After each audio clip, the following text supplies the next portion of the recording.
Bonjour et bienvenue à tous dans cette nouvelle exploration en profondeur. Aujourd'hui, on s'attaque à une question géopolitique et religieuse assez vertigineuse. Absolument, c'est un sujet complexe. Ouais, l'idée c'est de comprendre comment des communautés religieuses totalement clandestines, qui sont traquées par les autorités dans des pays allant de l'Iran jusqu'au Maroc, comment elles parviennent non seulement à survivre à une répression d'État, mais même à s'étendre. Et c'est là que ça devient fascinant. Parce que la réponse à cette énigme, en fait, on ne la trouve pas dans un manuel de résistance moderne. Ah non, pas du tout. Non. Elle se trouve, de manière assez déroutante, dans l'interprétation radicale d'un texte vieux de 2000 ans. Et c'est précisément l'objet du document au centre de notre immersion d'aujourd'hui. Du coup, qu'est-ce qu'on a exactement comme source aujourd'hui? On analyse un enregistrement audio qui date de mars 2026. C'est un document très dense qui mélange une étude biblique académique avec des carnets de route très personnels d'un missionnaire. D'accord. L'orateur y décortique le chapitre 8 de l'évangile de Jean, mais ce qui nous intéresse, ce n'est pas juste la théologie pour la théologie, Bien sûr. c'est la façon dont ce groupe utilise ce texte ancien comme une véritable grille de lecture absolue pour tout décoder, de la vérité abstraite jusqu'au conflit géopolitique du Moyen-Orient. C'est vraiment la mission de notre analyse d'aujourd'hui, pour ceux qui nous écoutent.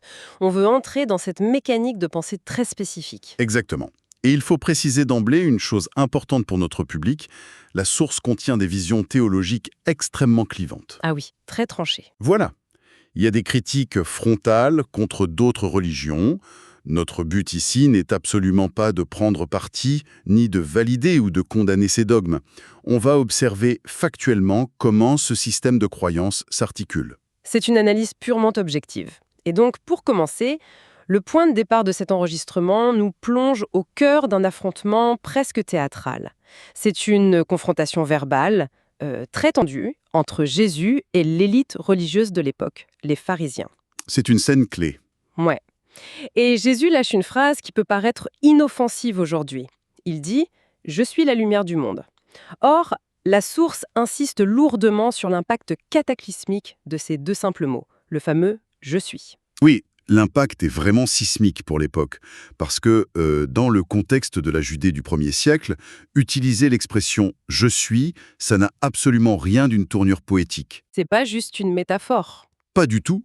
La source l'analyse comme une appropriation directe du nom divin, tel qu'il est révélé dans l'Ancien Testament. L'orateur rappelle l'épisode du buisson ardent dans le livre de l'Exode. Ah oui, comme Moïse demande à Dieu comment il s'appelle. C'est ça, Moïse demande le nom de Dieu pour prouver sa légitimité, et la réponse littérale c'est « Je suis celui qui suis ». Donc, selon le document, en reprenant publiquement cette formule devant les érudits de la loi, Jésus revendique directement l'identité de l'Éternel. Waouh! Pour les pharisiens qui passaient littéralement leur vie à étudier chaque virgule de la loi, ça doit être perçu comme une déclaration de guerre. C'est perçu comme le blasphème suprême, tout à fait.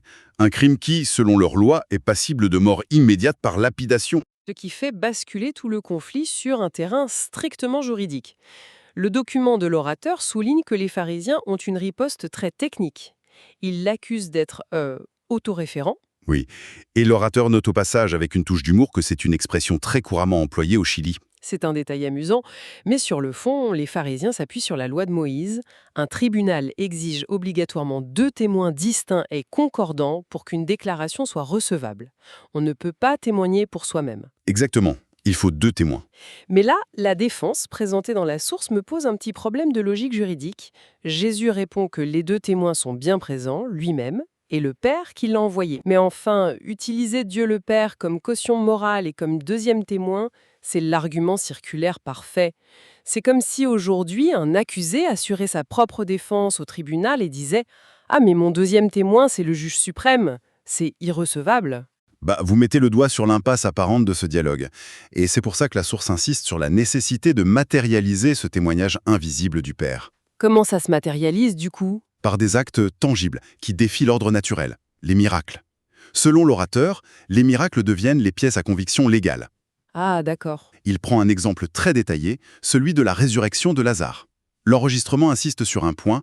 Avant d'accomplir le miracle, Jésus prend soin de prier à haute voix. C'est pas une prière silencieuse. Non, le but n'est pas de s'adresser à Dieu en privé. C'est une démonstration publique. La source affirme que l'objectif est que la foule comprenne que l'événement incroyable qui va suivre est la signature directe du Père. Donc le miracle est la validation du deuxième témoin. C'est cette puissance sur la matière qui vient valider le témoignage selon les critères même de la loi que ces pharisiens défendent. C'est fascinant comme argument juridique. Mais cette notion de tribunal céleste amène l'orateur à aborder un paradoxe fondamental qu'on trouve un peu plus loin dans le texte. Oui, un paradoxe très frappant. Juste après ce débat sur les témoins, il y a cette déclaration de Jésus qui dit « Je ne juge personne ». Et le contraste est vertigineux parce que la source passe ensuite de longues minutes à lister d'autres versets. L'Épître aux Hébreux, les Actes, Timothée. Voilà. Et tous ces textes le désignent comme le juge final et implacable des vivants et des morts. Alors, comment l'orateur résout-il cette contradiction ? Selon le document, la résolution de ce paradoxe passe par une architecture temporelle très stricte. C'est une question de chronologique. En fait, la phrase « je ne juge personne » fait référence à son incarnation terrestre à ce moment précis. L'orateur rappelle l'épisode de la femme adultère, qui survient juste avant cette scène. La foule veut la lapider, et il refuse de la condamner. Oui, le fameux passage. Le document explique que cette première incarnation est définie théologiquement comme une période d'amnistie et de grâce. Le jugement n'est pas annulé, il est simplement mis en suspens. D'accord, mais une période d'amnistie, par définition, ça a une date de fin. Ils appellent le trône blanc, est réservé exclusivement à la seconde venue. Donc le jugement aura bien lieu, mais plus tard. Cette distinction entre une première venue d'amnistie et une seconde venue de jugement, ça doit profondément influencer la façon dont ces croyants interagissent avec le monde aujourd'hui, non ? C'est le cœur du sujet.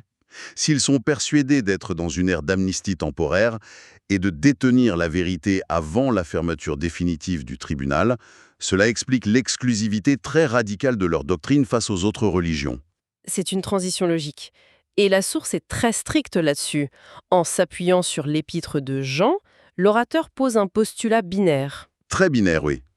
La source affirme que nier la divinité du Fils, c'est adopter la position de l'Antichrist. Le terme est fort.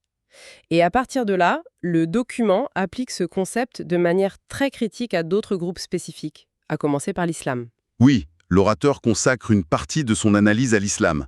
Selon ses affirmations, la religion musulmane nie la crucifixion et rejette le statut de fils de Dieu de Jésus. Il cite un exemple précis pour ça, je crois. Tout à fait. L'orateur mentionne l'inscription au calligraphié sur le dôme du rocher, à Jérusalem, qui déclare que Dieu n'a pas de fils.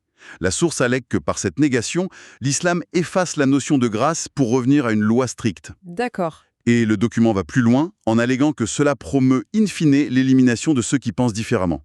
Ce sont les mots et l'analyse de la source. Bien sûr.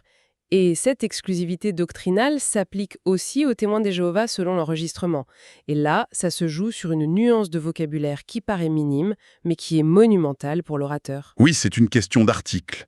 La source affirme que les témoins de Jéhovah croient que Jésus est un fils de Dieu au sens de créature, et non le Fils divin unique. Ce qui, pour l'orateur, fait s'effondrer toute la validité du témoignage. Exactement. Vous savez, au lieu de s'attarder sur la polémique, j'aime bien utiliser une analogie sur les systèmes d'exploitation informatique pour visualiser ça. Une analogie informatique? Ok, je vous écoute. En fait, beaucoup de religions ou de philosophies opèrent comme un code open source. C'est ouvert, on accepte d'intégrer des patchs, d'emprunter des pratiques à d'autres cultures, et le programme continue de tourner. Oui, une approche syncrétique. Voilà. Mais la doctrine décrite par la source, elle, fonctionne comme un système fermé et crypté. Si vous modifiez une seule ligne de code, par exemple, le rôle exclusif du fils est tout le programme qui crache. L'accès au serveur du père est tout simplement refusé. C'est une excellente métaphore, le code est fermé, sans compromis possible. Et ce qui est d'autant plus frappant dans ce document, c'est que ces différences théologiques ne restent pas de la théorie de salon. Non, ça se traduit sur le terrain. L'enregistrement bascule ensuite sur des carnets de route, des expériences missionnaires dans des pays comme le Yémen, Dubaï, la Tunisie et le Maroc. Et là, il faut qu'on s'arrête une seconde sur un point crucial. Allez-y. C'est une contrainte absolue de la part de l'orateur concernant son vocabulaire. Quand on parle des voyages missionnaires de l'orateur, on ne dit pas qu'il a fondé des églises, mais plutôt qu'il a participé à la fondation d'églises. C'est une nuance de taille. Oui, cette nuance de collaboration est essentielle dans l'analyse de ses notes. Il refuse de s'en attribuer le mérite exclusif. Ça montre qu'il se voit comme un outil, un collaborateur au sein d'un plan plus vaste. Et on voit bien cette dynamique dans l'anecdote marocaine qu'il raconte. C'est l'histoire d'un homme nommé Mohamed. Oui, Mohamed, présenté comme le premier converti local par un certain Gringos, comme ça qu'il s'appelle, et une femme nommée Manola. Mais cette conversion a des conséquences sociales désastreuses pour Mohamed. Il est chassé par son propre père. L'exclusion totale. Mais l'histoire ne s'arrête pas là. L'orateur raconte que plus tard, sur une place à Casablanca, Mohamed ose raconter son histoire à un homme nommé Mustapha. Ce qui est extrêmement risqué dans ce contexte. Très risqué. Mais selon la source, Mustapha se convertit immédiatement. Mhm. Et ces deux hommes vont devenir les piliers fondateurs de l'église clandestine de Marrakech. Et cette géopolitique de la foi clandestine, elle s'étend bien au-delà du Maroc. L'orateur mentionne l'Indonésie, présentée dans la source comme le plus grand pays musulman au monde, où les minorités chrétiennes, hindouistes et bouddhistes seraient persécutées. Il évoque également le cas de l'Iran. Ah oui, l'Iran. L'orateur cite l'organisation Porte Ouverte, qui opérait d'ailleurs derrière le rideau de fer à l'époque de l'URSS.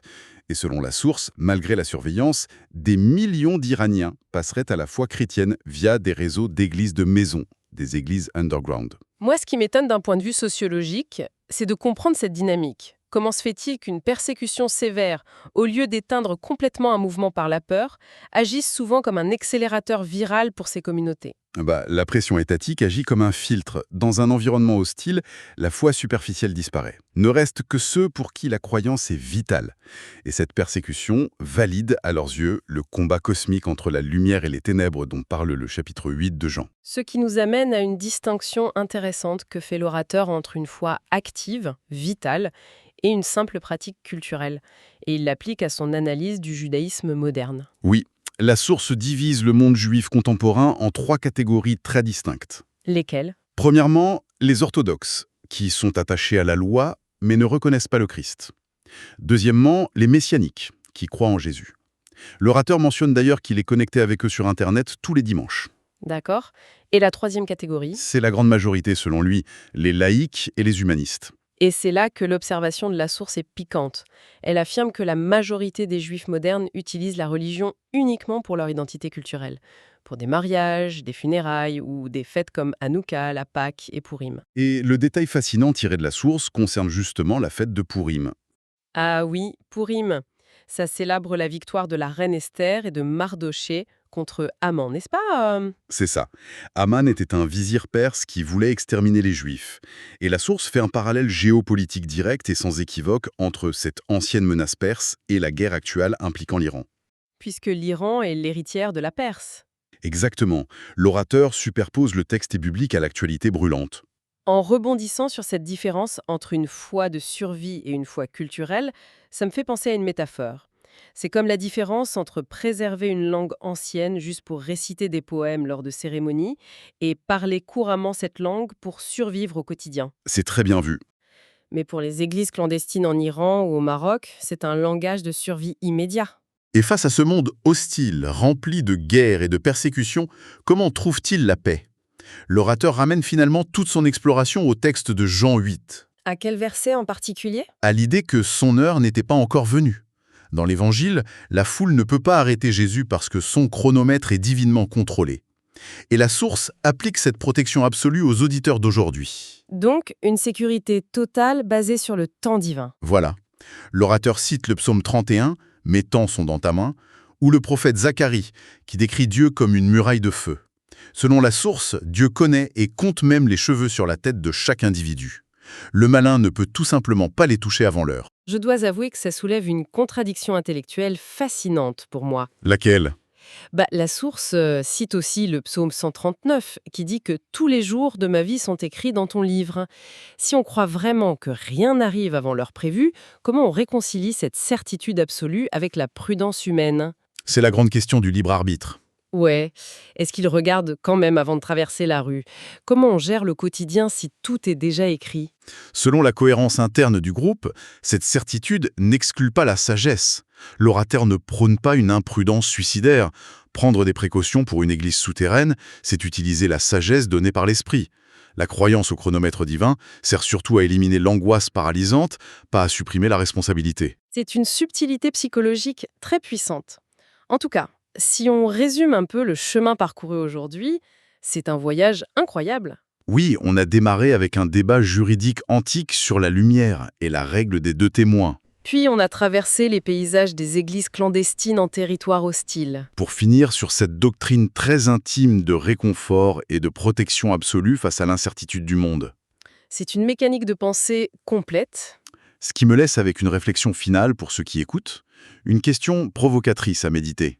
Si une personne intègre véritablement la croyance que son temps sur Terre est parfaitement millimétré et protégé par une force supérieure, est-ce que ça la rend plus fataliste, en l'incitant à la passivité? Ou alors, au contraire, est-ce que ça la rend infiniment plus audacieuse et intrépide face au risque de l'existence? Je laisse ce point de réflexion à l'appréciation de notre public. Merci de nous avoir suivis pour cette analyse de source et à très bientôt pour une nouvelle exploration en profondeur.